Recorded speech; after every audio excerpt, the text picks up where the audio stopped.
and welcome to another TDR Family Gaming video. Today we are playing Dungeon Quest again. This is my first ever Nightmare Hardcore run, and we're in the Ghastly Harbor. Let's see how this one goes. 5, 4, 3, 2, 1. Alright, first off, one thing you'll notice is I have about 1.4 million health, because for adding value to this raid, I figured the best thing I could do was heal. So I put on some Guardian armor and I reset my skill points, put on 2 pulse heals, and joined the crowd. Pulse heals are incredibly useful, especially in a large group. And so if you have, 20 people in a group, at least 5 of them should be doing pulse healing while everyone else is doing damage. So that you can alternate these heals and then the very quick heals that come after the initial pulse, because that saves so many people so much of the time, because there's lots of damage that occurs in this map. So now let's go down the catwalk, suspension bridge. I'm not really sure what's suspending it, but anyways, as you move down here, one of the ways to get to the next area where you do combat faster is, of course, you could use a speed spell. Also, it seems like if you're jumping downhill, you actually do go a little bit faster. I found that out in some of the later ones where I could jump and I could get ahead of the people that were still running. So a little bit of jumping down the hill, or use a speed spell and then transition back to your heal spells or whatever else you're doing when you get down here. Now you'll notice again, the pulse heal, you have so many people doing it. All I'm doing is just making sure that the people at one end of this area are getting covered with the heal, and other people are doing the nearer side. And here we go on to boss 1, which is such an exciting thing the first time you see it. Oh my gosh. The Kraken comes up and he's throwing fish at everybody. Maybe they're sharks, I don't know. Smacking people right and left. Shooting ink at everyone. So cool. Now with this one, if you're playing the healing role, one of the things I found is when a tentacle is coming down, if you start your pulse heal, that'll give everyone an initial health boost, plus then the hyper healing that I've been talking about that lasts for a few seconds afterwards. And as the tentacles come down, they seem to come down in different areas, maybe with whoever's doing the most damage or where the most concentration of people are. I'm not really sure yet. So some things still to figure out on how to avoid where the tentacles are coming down. Yay, and I leveled up. How about that? So now we're going to move away from boss 1 and go hit a couple more piers where there are additional enemies. And you see I just bumped my stamina up a little bit, get a little bit closer to 1.5 million for this, just for fun. And I did leave a little bit of spell power on just in case I had to do a little bit of damage sometime later on. I didn't want to be totally a weakling, but it turns out that if you're going to be a healing tank, you may as well just go full bore and have 2 million health and just be the superstar healer. Alright, moving down the next area along the causeway here. Moving down to the next batch of baddies. And I love these little walking tanks that shoot. They're so cool. So cool looking. Anyway, so we cleared that one out and move into what I believe is the very next boss. Boss number 2. Lots of things to discuss about this boss. I was so confused the first time we got to this one, but by now I've totally figured it out, how to make it work, how to play a good role in this one. First of all, it's very difficult to avoid the purple circles because they tend to be very large, as well as the purple lines, pretty tricky. But if you have a lot of health, you can kind of walk over them. So the second piece is, while everyone's doing damage, somebody needs to be back here by the cannonballs.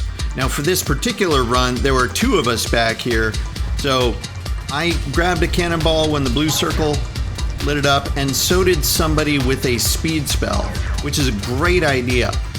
If you don't have someone that can make it through some of the cannonball damage with the speed spells, because they won't last if they get hit once or twice, then have a healer that's not using speed spells so that they can pulse heal themselves all the way to the cannon and not die.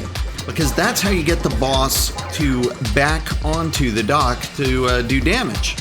Is you have to, when he jumps to the ship, someone has to come out here, grab a cannonball, run it over to the cannon to blast him off the ship and back onto the docks.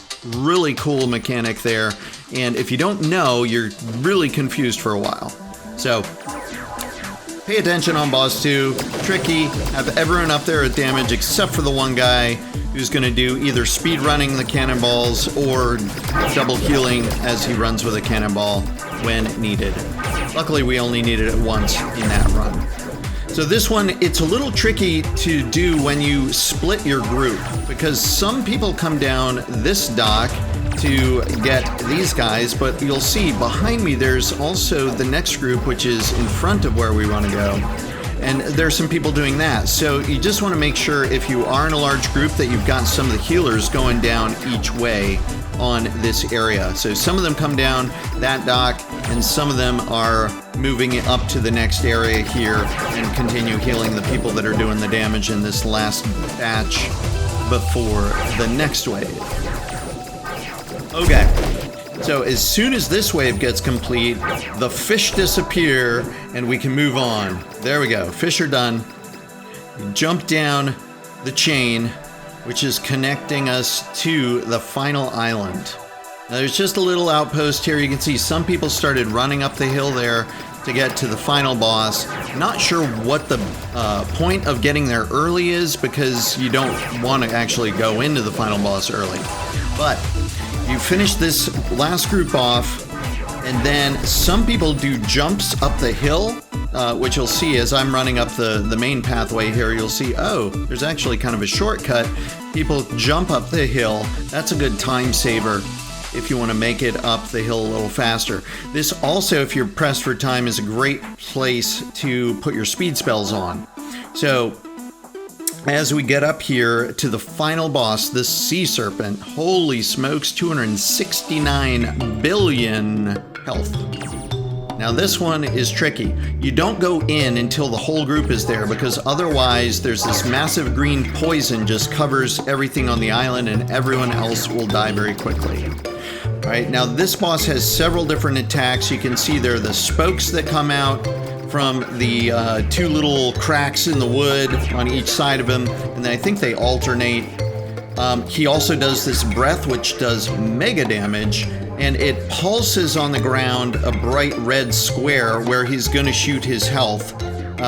Shoot his fire right there. You can see it did the rectangle, and then he shoots his breath right there.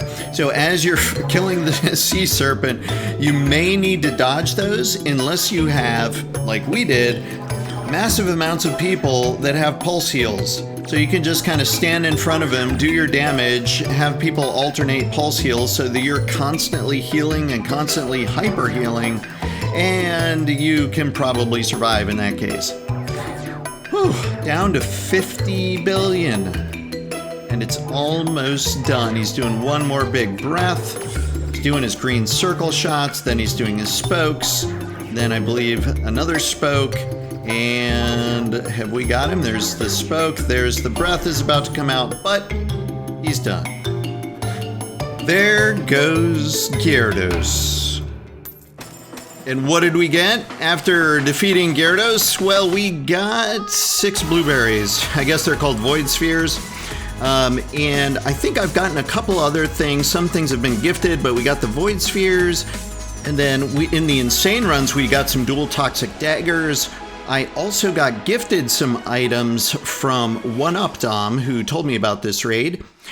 We got the Seafarer's Magic Device and also the Dual Phantom Defenders. So we hope you did enjoy that run through Nightmare Hardcore, the new dungeon, the Ghastly Harbor. Totally nuts. We got a Kraken, we got a Sea Serpent, we got crazy stuff going on with cannonballs. It's nuts. There's some more great stuff coming to our channel, so be sure to stay tuned. Hope you enjoyed that. Don't forget to leave a like, subscribe, put a comment down below, and we'll see you in the next one. Goodbye.